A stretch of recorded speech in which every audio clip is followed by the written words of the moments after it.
बाबा श्याम को कलयुग का अवतार माना जाता है। श्याम को हारे का सहारा भी कहा जाता है। हर वर्ष लाखों भक्त बाबा श्याम के दरबार में अपना शीश नवाते हैं और बाबा की कृपा के पात्र बनते हैं। हारे का सहारा बनने के पीछे एक महाभारत की कथा है। महाबली भीम के पुत्र घटोत्कच थे और उनके पुत्र बर्बरीक थे। बर्बरीक देवी माँ के परम भक्त थे।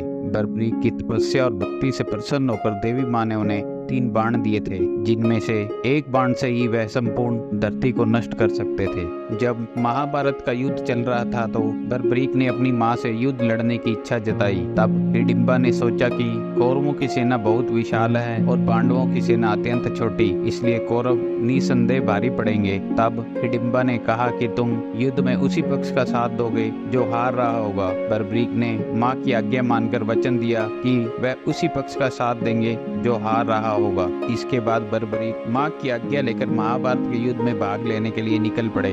युद्ध के मैदान में भीम पुत्र बर्बरीक दोनों खेमों के मध्य एक पीपल के वृक्ष के नीचे खड़े हो गए और घोषणा कर डाली कि मैं उस पक्ष की तरफ से लड़ूंगा जो हार रहा होगा। बर्बरीक की इस घोषणा से श्री कृष्ण चिंतित हो गए। वह जानते थे कि बर्बरीक युद्ध स्थल पर पहुंच गए तो पांडवों की विजय निश्चित है। फिर वह कौरवों को कमजोर देखकर उनकी तरफ से लड़ेंगे। कुछ ही दिनों में वह दोनों सेनाओं का समूल नाश कर देंगे। जब अर्जुन और श्री कृष्ण बर्बरीक की वीरता का चमत्कार देखने के लिए उपस्थित हुए तो कृष्ण जी ने कहा कि यह जो वृक्ष है इसके सारे पत्तों को एक ही तीर से छेद दो तो मैं मान जाऊंगा। बर्बरीक ने आज्ञा लेकर तीर को वृक्ष की ओर छोड़ दिया। जब तीर एक एक करके सारे पत्तों को छेदता जा रहा था तभी उसी दौरान एक पत्ता टूटकर नीचे गिर गया। श्री कृष्ण ने उस पत्ते पर यह सोचकर पैर रख उसे छुपा लिया कि यह छेद होने से बच गया, लेकिन सभी पत्तों को छेदता हुआ वह तीर कृष्ण के पैरों के पास आकर रुक गया। तब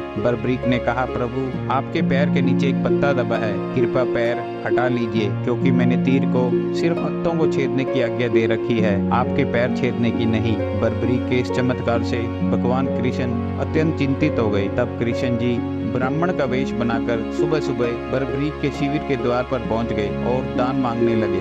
बर्बरीक ने कहा, मांगो ब्राह्मण, क्या चाहिए? तब ब्राह्मण रूपी श्री कृष्ण ने कहा, तुम दे न सकोगे। लेकिन बर्बरीक कृष्ण के जाल में फंस गए और कृष्ण जी ने उनसे उसका शीश दान में मांग लिया। बर्बरीक ने बिना किसी प्रश्न के अपना शीश भगवान श्री कृष्ण को दान कर दिया। इस दान के कारण श्री कृष्ण ने कहा, कलयुग में तुम मेरे नाम से पूजे जाओगे, तुम कलयुग के अवतार कहलाओगे और हारे का सहारा बनोगे। जब बर्बरीक ने अपने हाथों से अपना शीश काटकर दान में दे दिया तो उन्होंने श्री कृष्ण से महाभारत का युद्ध देखने की इच्छा जताई। तब श्री कृष्ण ने उसका शीश एक ऊंचे स्थान पर रख दिया जहाँ से बर्बरीक ने संपूर्ण महाभारत के युद्ध को देखा। युद्ध की समाप्ति के बाद श्री कृष्ण ने कटे हुए शीश को गर्भवती नदी में समाहित कर दिया।